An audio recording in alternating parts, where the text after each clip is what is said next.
আসসালামু আলাইকুম। আমি ইউরোপিয়ান কালচারের পক্ষ থেকে গ্রিস সাইপ্রাস থেকে শান্তলে বলতেছি। অনেকেই জানতে চান যে গ্রিসে সাইপ্রাস আসতে কতদিন সময় লাগে? দেখেন গ্রিস সাইপ্রাসটা আসতে কতদিন সময় লাগে এটা হচ্ছে আপনার একটা আপনার কি কাজে আসতেছেন বা আপনার এজেন্সির উপর অনেকটা নির্ভর করে। সো ফার্স্ট আমি যতটুকু জানি আমার নরমালি একটা প্রসেস ৩-৪ মাসের মতো একটা সময় লাগে। সো আমি যে প্রসেস আছে এটা হচ্ছে আপনার ৩ মাসের মতো সময় লাগছে।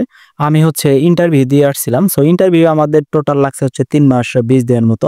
সো অনেকেই আবার অনেক এজেন্সি নাকি আপনার ইন্টারভিউ ছাড়া নিয়ে আসে। হ্যাঁ, ইন্টারভিউ যারা ছাড়া নিয়ে আসে এদের কথা আমি বলতে পারব না। এদের হয়তো আরো বেশি সময় লাগতে পারে।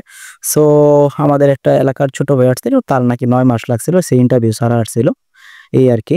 সো এটা হচ্ছে আপনার একটা এজেন্সি একেকটা এজেন্সি একেক ধরনের আপনার সময় নিয়ে থাকে। সেটা এটা এজেন্সির উপর নির্ভর করবে। আপনার কত দিনে নিয়ে আসতে পারবে।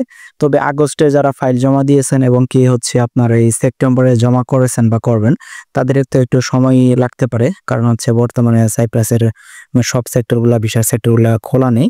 সো ৩-৪ টা সেক্টর খোলা আছে।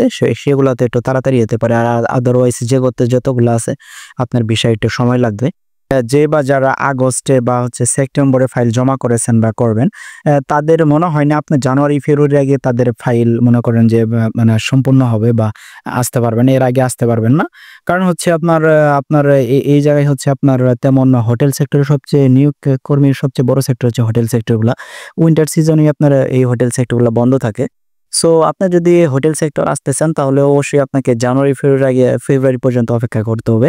আর যদি আপনার যেমন হচ্ছে মেইনটেন্যান্স কাজে, তারপর হচ্ছে কনস্ট্রাকশন ওয়ার্কার, জেনারেল ওয়ার্কারে যদি আপনি দিয়ে থাকেন সুপার শপে, তাহলে হচ্ছে আপনার এই শীতের উইন্টার সিজনেও তাহলে আপনার মানে ভিসা হওয়ার সম্ভাবনা আছে। মানে মানে ভালো একটা চান্স আছে। সো এটা শিওরলি বলা যাবে না।